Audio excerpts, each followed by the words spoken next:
বছর আগে আজকে এই দিনে গণ আদালতে বসিয়ে বিচার করা হয়েছিল জামায়াত ইসলামের শীর্ষ নেতা গোলাম আজমের।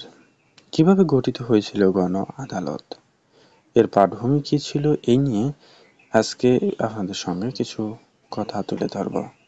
৩২ বছর আগে আজকের এই দিনে গণ আদালত বসানো হয়েছিল ঢাকার সোহরাওয়ার্দী উদ্যানে।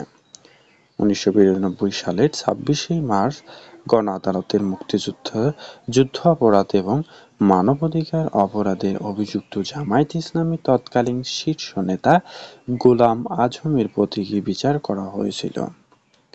গৌরবময় স্বাধীনতা দিবসকে বেছে নেওয়া হয়েছিল এই বিচারের দিন।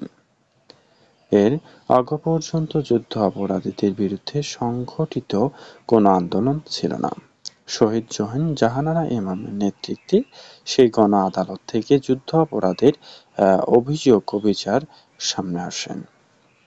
সে সময় ক্ষমতায় থাকা বিএনপি সরকার গণ আদালতের পক্ষে ছিল না। ঢাকা কোনো রকমের জামায়াত সমাবেশ নিষিদ্ধ করে জারি করা হয়েছিল ১৪০ ধারা। এই নিষেধাজ্ঞার পথে পুলিশি বাধা উপেক্ষা করে ঢাকার সোহরাওয়ার্দী উদ্যান জুড়ে এরকম কার্যক্রম শুরু হয়েছিল।